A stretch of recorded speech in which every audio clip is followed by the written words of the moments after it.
সৌমিত্র বরাবরই ভিড় এড়িয়ে চলত। শহরের কোলাহল তার অসহ্য লাগত। তাই সে বেছে নিয়েছিল এক নির্জন পাহাড়ি বাংলো, যা লোকালয় থেকে অনেক দূরে, ঘন বনের গভীরে অবস্থিত। পুরোনো আমলের এই বাংলোটি সম্পর্কে নানা অদ্ভুত গল্প প্রচলিত ছিল। কেউ বলতো এখানে নাকি গভীর রাতে অদ্ভুত সুর শোনা যায়। আবার কেউ বলতো নিঝুম রাতে দেয়াল ফুঁড়ে বেরিয়ে আসে কারো আবছা অবয়ব। কিন্তু সৌমিত্র এসব হেসে উড়িয়ে দিত।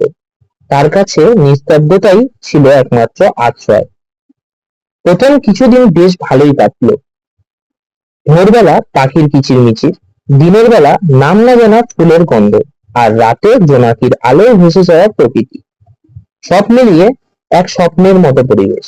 কিন্তু ধীরে ধীরে সৌমিত্র এক অদ্ভুত নীরবতার সম্মুখীন হতে লাগলো। মনে হতো যেন বাংলোর প্রতিটি ইটের মধ্যে বহু প্রাচীন কোনো স্মৃতি চাপা পড়ে আছে।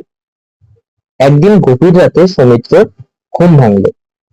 বাইরে তখন ঝিরিঝিরি বৃষ্টি পড়ছিল। সৌমিত্র বিছানা ছেড়ে উঠল। একটা অদ্ভুত শব্দ তাকে টেনে নিয়ে যাচ্ছিল বাংলোর সবচেয়ে পুরনো ঘরের দিকে। এই ঘরটা সবসময় তালা বন্ধ থাকতো এবং ঘরের ভেতরটা ছিল স্যাঁতস্যাঁতে আর অন্ধকার। আজ দরজাটা সামান্য খোলা।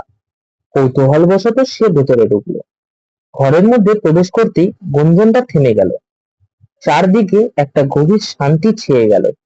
ঘরের মাঝখানে দাঁড়িয়ে সৌমিত্র অনুভব করলো বহু যুগ ধরে যারা এই বাংলোতে ছিল তাদের আত্মারা যেন তাকে ঘিরে ধরেছে।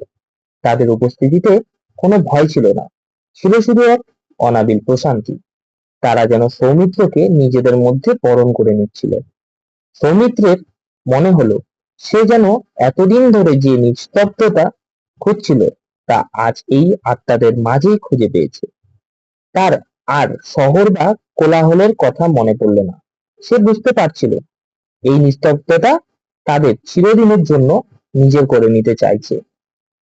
পরদিন সকালে বাংলোর কেয়ারটেকার যখন সৌমিত্রের ঘরে এলো, তখন সে দেখল সৌমিত্র বিছানায় শান্তভাবে শুয়ে আছে, মুখে এক অদ্ভুত হাসি।